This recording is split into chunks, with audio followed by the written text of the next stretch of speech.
Start. आज दाजुभाइ दिदीबहिनीहरूले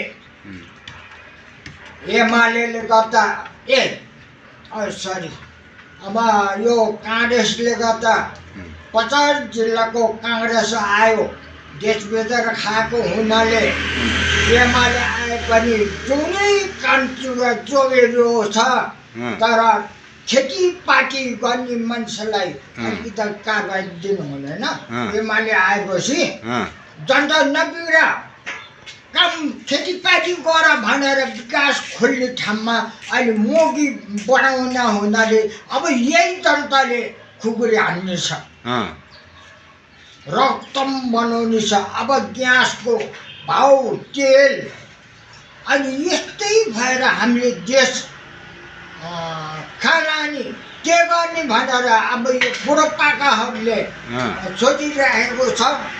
आज यही एमाले पनि सकेन, काङ्ग्रेसले पनि यो हो। पहिला राणा शासनदेखिको काङ्ग्रेस आएको थियो, राणा शासनदेखि काङ्ग्रेस आएको थियो, राणा शासनदेखि अनि पञ्चायत कालदेखि पनि आएको थियो। आउँदाखेरि एउटा नतम्पैदे न्याय त्यो थियो। अहिले चाहिँ लाखौँ लाउने मुस्लिम पनि काङ्ग्रेस, माओवादी नि काङ्ग्रेस, अनि एमाले नि ऊ गर्ने। अनि उहाँ प्रचण्ड गएर ऊ पहिला काङ्ग्रेसमा गयो, अहिले उसँग गयो एमालेमा ढल्यो। एमाले के भन्नु पर्छ, जनता बिगार्यो।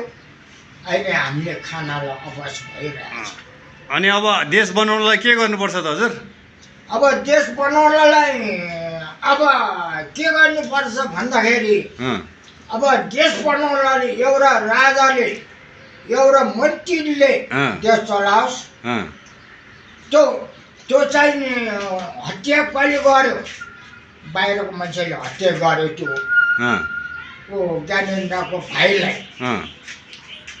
त्यो भाइ चाहिँ नि त्यो ज्ञानेन्द्र चाहिँ पैसा ल्याएर बिचो भाग्ने हो त। त्यो मेरो भाइलाई किन हत्या गऱ्यो भने त्यसले समाउनु सक्दैन त्यो। अहिले के हाल भयो त्यो? के भयो त्यो? होइन, मान्छेले चाहिँ अब उसले चाहिँ अब त्यो भाइलाई मार्यो, भाइलाई मार्दाखेरि अनि त्यो हत्या किन गर्यो? त्यो ज्ञानेन्द्र मेरो भाइलाई किन मारिस् भाइ गएर भन्यो, त्यसले समाउनु सक्दैन। ज्ञानेन्द्रको भाइ होइन, दाइ होला। होइन, महेन्द्र सरकार, महेन्द्र सरकार के